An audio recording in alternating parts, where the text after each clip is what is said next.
Hey guys, welcome back to our channel BCom वाले। आज की वीडियो में हम बिजनेस लॉ का 9 chapter under negotiable instrument banker और कस्टमर शुरू करने वाले हैं। तो सबसे पहले हम देखते हैं बैंक की डेफिनेशन। बैंक हमें पता है एक इंस्टीट्यूशन बॉडी होती है जहाँ पे हम अपना पैसा जमा करते हैं और हम उनसे इंटरेस्ट मांगते हैं और हमारा पैसा सेफ रहता है वहाँ पे। तो section 5B banking regulation act 1949 के अंडर बैंकिंग एक्सेप्टिंग होता है for the purpose of lending या फिर investment deposits of money from public. Repayable हो सकता है डिमांड पे या फिर विड्रॉ कर सकते हैं आप उसको चेक की फॉर्म में, ड्राफ्ट की, ऑर्डर या फिर दूसरे फॉर्म की। हम देखते हैं हु इज़ अ बैंकर। तो बैंकर इंक्लूड करता है एक पर्सन जो एक्ट करता है एज अ बैंकर या फिर जहाँ पे हम अपने पोस्ट ऑफिस सेविंग्स को डिपॉजिट करते हैं। एक बैंकर या फिर बैंक एक पर्सन होता है जहाँ पे बिजनेस के रिगार्डिंग आप मनी रिसीव करते हो या फिर आप ड्राफ्ट कलेक्ट कर सकते हो कस्टमर से।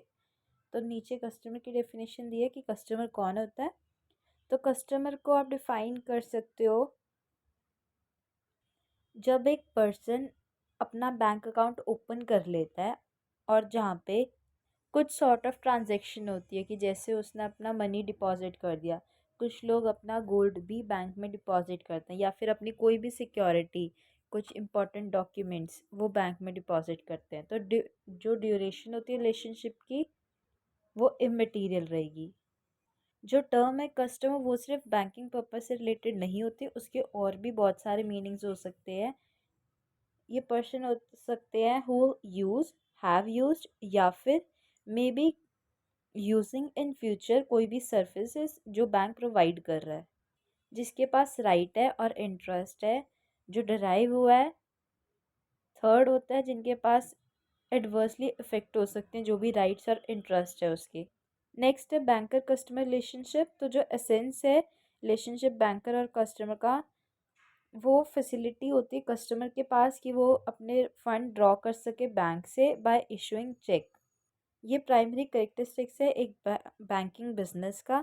इसके बिना जो हमारा बिजनेस है ना ही बैंकिंग, तो उसको इंग्लिश लॉ के अंडर भी आप समझ सकते हो। In words of Supreme Court, relationship between a customer of a bank और bank is that of a creditor और डेटर। ये वैसे कॉन्ट्रैक्चुअल रिलेशनशिप होता है। जो टर्म होता है ऑफ कॉन्ट्रैक्ट वह एग्जिस्ट ही नहीं करता रिटन फॉर्म में, बट उसको म्यूचुअल कंसेंट के रूप में आप उसको फॉर्म कर सकते हो। फीचर्स देख लेते हैं बैंकिंग कस्टमर रिलेशनशिप के। सबसे पहले उन्होंने बोला है कि जो हमारा रिलेशनशिप है बिटवीन अ बैंकर और कस्टमर वो कैपेबल नहीं होता of be exhaustive, analyse only in terms of contract या फिर स्टैट्यूटरी प्रोविजंस के फॉर्म में। तो उसमें कैटेगरी हो सकती है बैंक एज डेटर, जिसमें कस्टमर हमारा क्रेडिटर होगा। बैंक ट्रस्टी हो सकता है, तो उस केस में हमारा कस्टमर बेनिफिशियरी होगा ऑफ द ट्रस्ट। नेक्स्ट होता है बैंक एज द एजेंट। अगर बैंक हमारा एजेंट है तो वो कुछ सर्टेन एक्ट करता है जिसके बिहाफ पे कस्टमर स्टैंड करता है इन द रिलेशनशिप। नेक्स्ट होता है बैंक एज अ बेली। तो उसके पास सारे पेपर्स, डॉक्यूमेंट्स या फिर हमारी डीड्स होती हैं जो फिल्ड हम कस्टमर करते हैं, या फिर कोई भी स्टॉक इन ट्रेड या फिर कोई शॉर्ट और लॉन्ग टर्म लोन्स। तो कस्टमर स्टैंड करता है as a bailee of such article. Next होता है बेली एज अ मोर्टेज। तो उस केस में प्रॉपर्टीज हमारी मोर्टेज होती है by the bank by way of security, loan के फॉर्म में या फिर बैंक गारंटीज। नेक्स्ट होता है बैंक एज अ लेसी। तो उस केस में बैंक हमें अलाउ करता है हम लॉकर्स रखे, हम यानी कि कस्टमर्स। तो in that relationship it becomes a lessee in respect of article stored by a customer in his locker. तो वो अपने लॉकर में कुछ भी रख सकता है, डॉक्यूमेंट्स हो सकता है, कोई सामान हो सकता है। नेक्स्ट होता है रेसिडरी फंक्शंस। उसके बाद आते हैं हमारी duties of the banker of obligation. सबसे पहले होती है duty to honour customer cheque. सबसे पहले ये कॉन्ट्रैक्चुअल ऑब्लिगेशन है बैंकर की to honour customer cheque as long as he has sufficient balance, और उसकी जो भी क्रेडिट एप्लीकेबिलिटी है पेमेंट की of the cheque. Relation between banker और कस्टमर हम देख चुके हैं, डेटर और क्रेडिटर का होता है with a superadded obligation, जिस पार्ट पे बैंकर ओनर करता है कस्टमर के चेक्स को, जहाँ पे अकाउंट हमारा क्रेडिट में होता है। तो banker obligation to honour customer cheque depend करती है इंटायरली और ऑन द कॉन्ट्रैक्ट जो हमारा बैंकर और कस्टमर के बीच है। नेक्स्ट होता है ड्यूटी वेरीफाई करना चेक को एक इलेक्ट्रॉनिक इमेज के फॉर्म में। तो बैंकर जो रिसीव कर रहा है पेमेंट इलेक्ट्रॉनिकली, या फिर जैसे एक होते हैं हार्ड कॉपीज चेक, एक होते हैं जो सिर्फ टाइप होते हैं, वो फॉर्म ऑफ चेक होता है, रियल चेक वो नहीं होते। रियल चेक या फिर हार्ड कॉपी ही हमेशा बैंक में सबमिट होती है, तभी आपको मनी रिसीव होता है। तो इलेक्ट्रॉनिक चेक या फिर एक ट्रंकेटेड चेक जो हेल्ड है पर्सन के, तो is under a duty to verify prima facial genuineness of the cheque to be truncated. तो उसकी जेन्युइननेस पहले टेस्ट करनी बहुत इंपॉर्टेंट है, एक इलेक्ट्रॉनिक इमेज की, हमारे चेक की इलेक्ट्रॉनिक इमेज। वैसे तो अभी तक कोई ऐसा फीचर नहीं है कि हमारे इलेक्ट्रॉनिक चेक की इमेज से हम मनी रिसीव कर सकें या डिपॉजिट कर पाए, इस करके इन्होंने ज़्यादा इसके बारे दिया नहीं हुआ अभी तक। इन बैंक्स और इन जनरल सिर्फ और सिर्फ हार्ड कॉपीज़ ही चल रही हैं चेक की। नेक्स्ट होता है duty to supply account statement. बहुत सारे banks in wake of modernisation has dispense with the system of passbook. तो ये कस्टमर की ड्यूटी बनती है कि वो पासबुक अपनी अपडेट करवा के रखे। Duty of confidentiality, contract between banker और कस्टमर पूरे कॉन्फिडेंस पर ही होता है, दोनों के नेचर पे। ये कैरी करता कुछ एलिमेंट्स ऑफ एजेंसी। तो एजेंट्स की ड्यूटी होती है कि वो मेंटेन करे बिजनेस के secrets of the principal. Next होता है हमारा fifth obligation to abide by the instruction given by customer. तो बैंकर शुड अबाइड जो भी उसको हमने एक्सप्रेस इंस्ट्रक्शंस दिए कस्टमर को, कस्टमर के regarding, within the scope of relationship between the banker और कस्टमर। राइट्स क्या होते हैं एक बैंकर के? General lien, right of general lien provide करता है as per section 171 of Indian contract act 1872। इसके अंदर आप right to hold goods bailed as security for general balance of account. इसमें ज़्यादा करने की जरूरत नहीं, आप सिर्फ सब हेडिंग्स याद कर सकते हो। General lien, incidental charges and interest, right to set off, right of appropriation. तो उसमें क्या होता है बैंकर के पास राइट होती है कि वो एप्रोप्रिएट कर पाए अपनी payment of the customer. Next है when may a banker dishonour a customer cheque. तो इसमें बहुत सारे दिए हैं। सबसे पहला, जब एक बैंकर के पास सफिशिएंट फंड नहीं है to the credit of customer.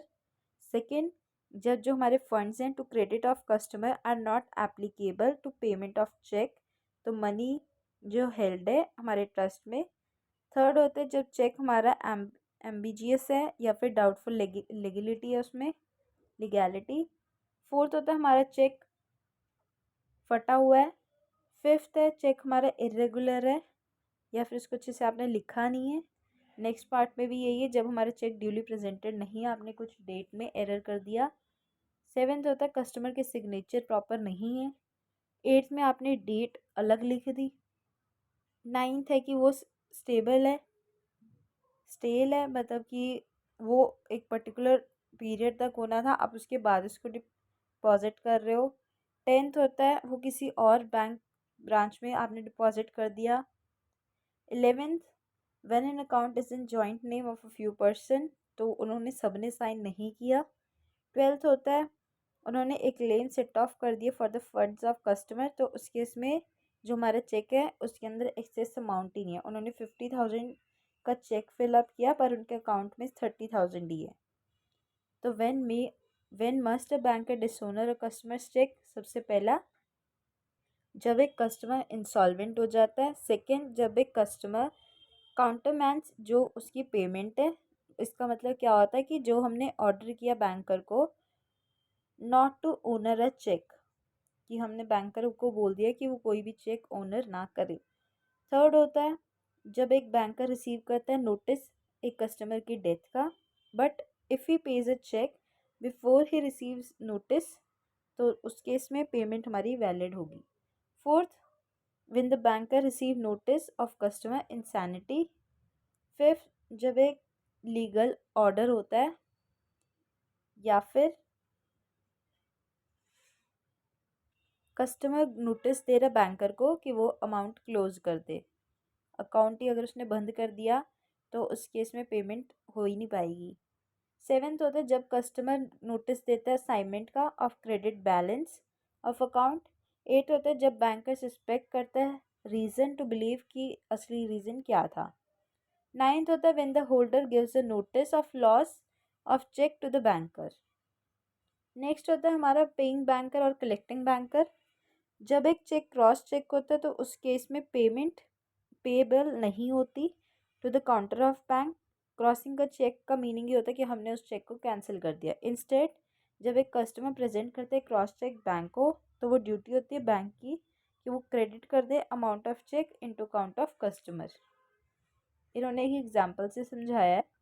Joy Dhingra ने पे करने थे 70,000 टू मिस्टर जीवान, तो उस केस में मिस्टर जीवान ने चेक दे दिया, मिस्टर डिंगरा ने चेक दिया मिस्टर जीवान को 70,000 का, तो चेक इस केस में क्रॉस नहीं है, उसके ऊपर कुछ भी नहीं लिखा, तो एक हमारा नॉर्मल चेक है।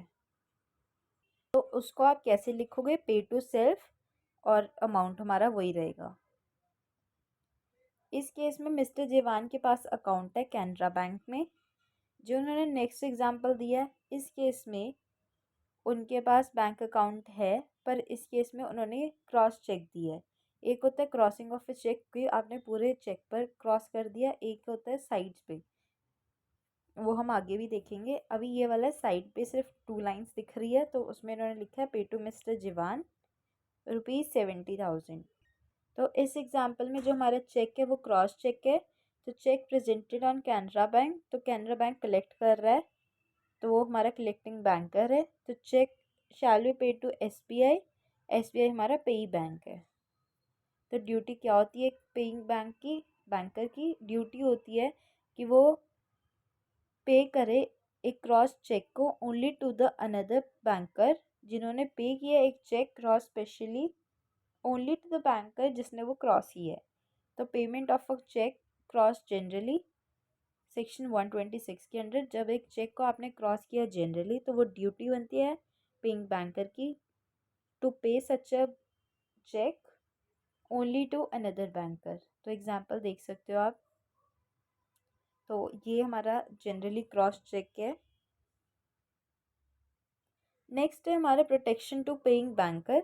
तो बैंकर जो हमारा पेइंग है उसको अलाउड होती है कि special protection when it pays the amount to cross cheque, तो उस केस में बट वो तभी फुलफिल होती है किसी स्पेशल कंडीशन पे। सबसे पहला होता है प्रोटेक्शन अंडर सेक्शन 128।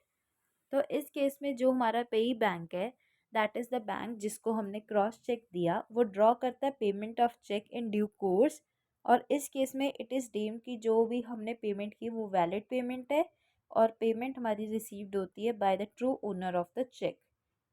तो बट अंडर सेक्शन 129 अगर पेमेंट हो रही है क्रॉस चेक की इन ड्यू कोर्स, तो वो लायबल होगा लॉस की। सेकेंड है protection under section 89। Another protection paying banker की कंटेन करती है ये सेक्शन, जब एक चेक अलाउ नहीं करता time of presentment appear to be cross, तो उस केस में क्रॉसिंग हमारी ऑब्लिटरेटेड होती है बाय द बैंकर।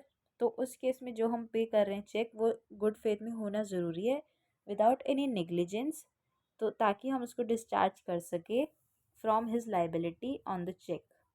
तो ये सेक्शन दो इश्यूज कवर कर रहे हैं। सबसे पहला वो एक ऑर्डर चेक है, पे कर रहा है वो इन्फोर्समेंट जो फोर्स है, मतलब कि फॉल्स है।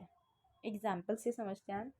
एक चेक ड्रॉ किया जॉय डिंगरा ने जो पेबल है दिव्या शर्मा को ऑर्डर पे, तो उस केस में वो चेक की हमारा लॉस्ट है, या फिर उसके पास वो पहुंचा ही नहीं और कोई और पेमेंट ले रहा है वो दिव्या के बिहाफ पे। तो इस केस में अगर बैंक ने पेमेंट करी है इन ड्यू कोर्स, तो अंडर सेक्शन 10 तो बैंक डिस्चार्ज करेगा और अलाउ करेगा दिव्या शर्मा के अकाउंट में डेबिट हो फॉर सच पेमेंट। सेकंड होता है जब एक बैंकर जो हमारी पेमेंट है of a bearer cheque is made to a bearer, तो उस केस में हम इग्नोर कर देते हैं हमारी endorsement and at the back of the cheque once a bearer cheque is always a bearer cheque. तो इस केस में कोई प्रोटेक्शन नहीं होती जब एक ड्रॉर सिग्नेचर फॉर्ज्ड होते हैं।